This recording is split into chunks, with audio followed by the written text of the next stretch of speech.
Welcome and good morning. Your weekend has begun, and I hope that you have a reflective weekend, one that allows you time to consider the week you had and the week ahead of you, and to properly place your position in society, your state of health. Today, we shall be talking about anger. Anger. In politics, there is a narrative being sold even till this day that you should be angry with the situation. Granted, the situation, the way society is, and the experiences we are having can result in anger in a person, but that we should be angry in that situation and make decisions out of anger is something that I advise against. Anger is the shutdown of our reasoning process. When we are angry, our logical process comes to a halt. Our ability to reason clearly becomes compromised. And we are at loss when we act in anger.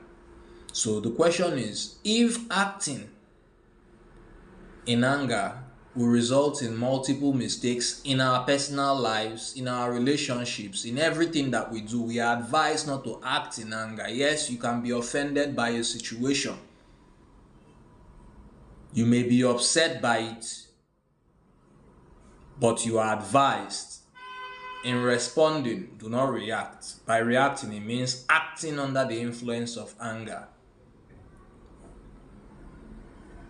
So how is this topic relevant? The topic is relevant because when it comes to the narrative, anger is poison. And the only person poisoned is the person angry. So when you are told that you should be angry and do this, note that you are being manipulated.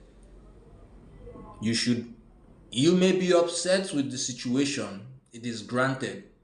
Things are costing way more than they used to, and your salary or income has not improved or matched the inflation. If you are upset, it is understandable. But that you should be angry.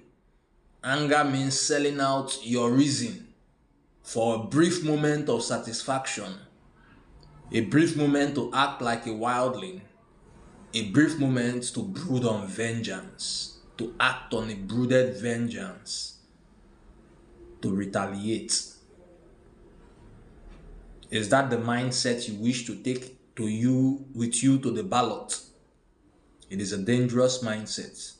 Because if you need to make good decisions, whether in your relationships, whether in your homes, whether at your offices, if you need to make those good decisions and you acknowledge within yourself that you cannot or should not make these decisions in anger,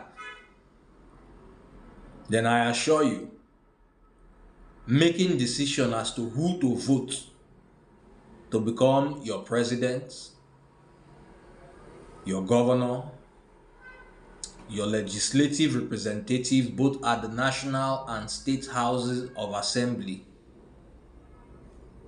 that decision should not be made in anger. No matter what the other person whom the incumbent has done, that decision should not be made in anger. Because if you rely on what the incumbent has done or not done to make that decision in anger, you have given away the narrative. The narrative, remember, is your welfare and security. If the incumbent has not handled or tackled issues pertaining to your security and welfare, you don't have to use anger to make any decision. What you need is a clear mind, because possibly you were part of the persons that voted in the incumbent. You did it for whatever reason.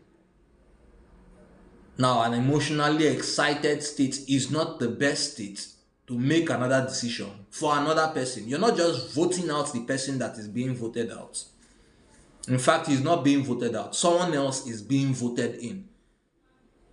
So the narrative has to be clear to you, clear in your mind, clear in your actions. so you can state with certainty that this is why I am going for this person. Well, the person may or may not live up to expectations, but if you hinge the choice of electing a candidate on your welfare and security, if that is the primal topic throughout the campaign season, before the campaign season, if that has become the topic amongst the people, if that is your topic, the people seems vague, but you are certain, you are given. If your welfare and security, your welfare includes your income, that is work that you do that earns you income, the quality of life that you lead, and what you can spend that income on and how you can build a life out of it. If your welfare and security are the primary consideration, then, my friends, you are in the game of politics. Because that is the key interest, the national interests, our interests, your security and welfare. I hope you tame your hearts, tame your aggression, do not make rash decisions, regardless of provocation, regardless of offense offered. Take your time to do what's right. I wish you the best of this weekend and the upcoming week. Enjoy.